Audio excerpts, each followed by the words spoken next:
السلام علیکم ورحمۃ اللہ وبرکاتہ۔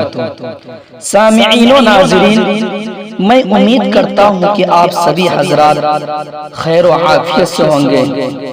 سامعین، میں آپ کے سامنے سیرت کے متعلق سے کچھ باتیں لے کر حاضر خدمت ہوا ہوں، اس لیے آپ سے درخواست ہے کہ آپ میری باتوں کو آخر تک سنیں اور ہمارے ایس جے قاسمی آفیشل کو زیادہ سے زیادہ سبسکرائب کر کے مزید حوصلہ افزائی فرمائیں اور کمنٹ باکس میں دعائیہ جملوں سے ضرور نوازیں۔ سامعین، میں آپ کے سامنے سیرت کا آغاز شعر کے ساتھ کرنا چاہتا ہوں۔ کسی شاعر نے کیا ہی خوب کہا ہے، کون کرتا ہے یہ دعویٰ کہ بڑی ہے دنیا، کون کرتا ہے یہ دعویٰ کہ بڑی ہے دنیا، میرے سرکار کے قدموں میں پڑی ہے دنیا۔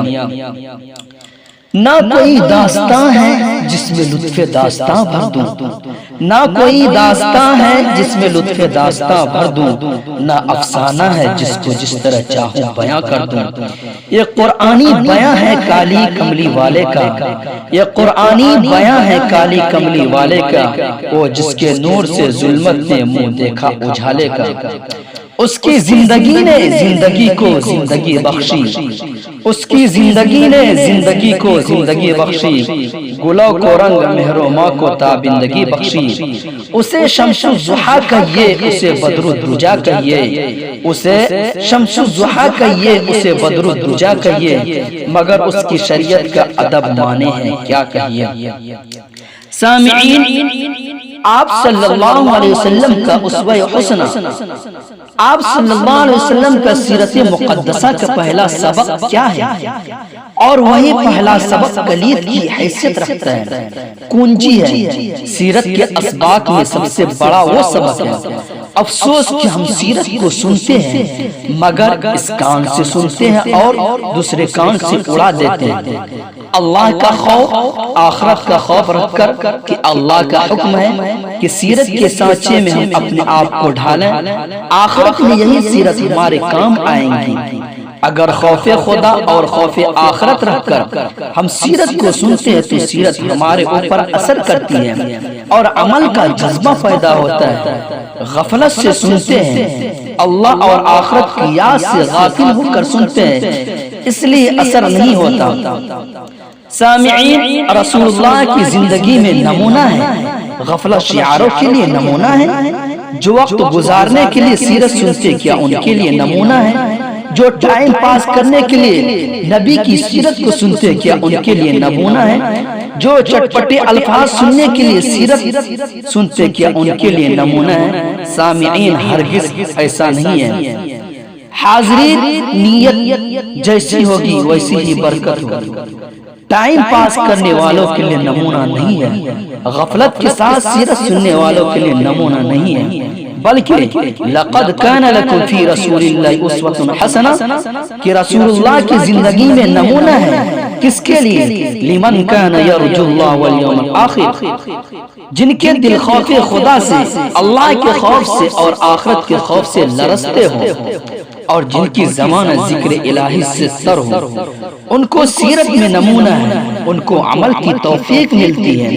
یہی سیرت کے سننے کا ادب ہے، یہ آداب سیرت ہے۔ آداب کو برتو گے تو فائدہ ہوگا۔ با ادب با نصیب، بے ادب بے نصیب۔ آنا ہے جو بزم جانا میں، پندار خودی کو توڑ کے آ، آنا ہے جو بزم جانا میں، پندار خودی کو توڑ کے آ، اے خیش و خرت کے دیوانے، یہ خیش و خرت کا کام نہیں۔ سامعین، تو ہم اس کان سے سنتے اور اس کان سے اڑا دیتے ہیں، حالانکہ سیرت کے اسباق ہمارے لیے آب حیات ہے، یہ امری جل ہے، یہ زندگی بخش ہے۔ سیرت کا پہلا سبق کیا ہے؟ اے دولت پر بھروسہ کرنے والوں، اے طاقتور جتھے پر بھروسہ کرنے والوں، اے وسائل پر نظر جمانے والوں، سن لو تم نے سیرت سے کوئی سبق حاصل نہیں کیا۔ دولت کام نہیں آئے گی، وسائل کام نہیں آئیں گے، صرف اللہ پر بھروسہ کرنا آپ کے کام آئیں گے۔ یہ پہلا سبق ہے سیرت کا۔ اعتماد علی اللہ، اللہ پر بھروسہ، اللہ پر توکل۔ حضرت صلی اللہ علیہ وسلم نے کس طرح بھروسہ کیا؟ جب رسول اللہ صلی اللہ علیہ وسلم نے کوہ صفا کی چوٹی پر چڑھ کر یہ اعلان کیا، یا ایھا الناس قولوا لا الہ الا اللہ تفلحون، اے لوگو کہ اللہ کے سے کہو کہ اللہ کے سوا کوئی عبادت کے لائق نہیں، کامیاب ہو جاؤ گے، کامیابی تمہارے لیے لکھ دی جائے گی۔ لیکن اس آواز کو دبانے کے لیے غور فرمائیے، میں بیان کر رہا ہوں رسول اللہ کا اعتماد علی اللہ کہ اللہ پر آپ کو کتنا بھروسہ تھا، آپ صلی اللہ علیہ وسلم کو اللہ پر کتنا یقین اور کتنا اعتماد تھا۔ ذرہ ذرہ دشمن ہو رہا تھا، مخالفت کی آندھیاں چل رہی تھی، قدم ڈگمگانے کے لیے سارے جتن کیے جا رہے تھے، مگر اللہ پر آپ کا اعتماد اتنا مضبوط تھا، ایک نگاہ غلط انداز بھی عداوتوں پر، اڑچنوں پر، رکاوٹوں پر، اللہ کے دشمن پر آپ نے نظر نہیں ڈالی، آپ نے نظر نہیں ڈالی۔ قولوا لا الہ الا اللہ تفلحون، اے لوگو کہو کہ اللہ کے سوا کوئی معبود نہیں۔ اس آواز کو دبانے کے لیے دولت کے ڈھیر آپ کے قدموں میں لگا دیے گئے، یعنی پیشکش کی گئی کہ اگر اس آواز کو بلند کرنے کا مقصد آپ کو دولت حاصل کرنا ہے، حکومت حاصل کرنا ہے، بادشاہی حاصل کرنا ہے، ہم آپ کو بادشاہ تسلیم کیے لیتے ہیں، مگر خدا کے لیے منہ بند کر لیجیے۔ حسن و جمال کے فتنے پیش کیے گئے کہ کسی حسین عورت سے آپ نکاح کرنا چاہتے ہیں، ہم آپ کے لیے اس کا بندوبست کیے دیتے ہیں، لیکن خدا کے لیے منہ بند کر لیجیے۔ اور اگر آپ ان دونوں سے بھی باز نہیں آئے تو پھر صنادید عرب کی تلواریں ہیں جو فیصلہ کرے گی۔ سامعین، موحد کس کو کہتے ہیں؟ موحد کس کو کہتے ہیں کہ تلوار سر پر رکھ دیا جائے، آرا سر پر رکھ دیا جائے اور دولت کو قدموں میں ڈھیر لگا دیا جائے، لیکن نہ آرے کا خوف ان کو اپنی جگہ سے ہلا سکے اور نہ دولت اس کے اندر طمع پیدا کر سکے۔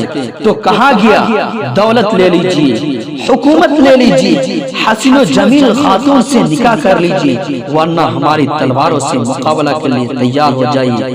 ابو طالب کے پاس گئے اور کہا اے بھتیجے، اور کہا اپنے بھتیجے کا منہ بند کیجیے ورنہ ہم سے مقابلہ کے لیے تیار ہو جائیے۔ سامعین غور کیجیے، ایک طرف تخت ہے، تاج ہے، افرادی طاقت ہے، ابو جہل ابو لہب کی قوم ہے، اور دوسری طرف آمنہ کا لال یکو تنہا کھڑا ہے۔ آپ کی آنکھوں میں آنسو آ گئے کہ آخری سہارا بھی ٹوٹا جا رہا ہے۔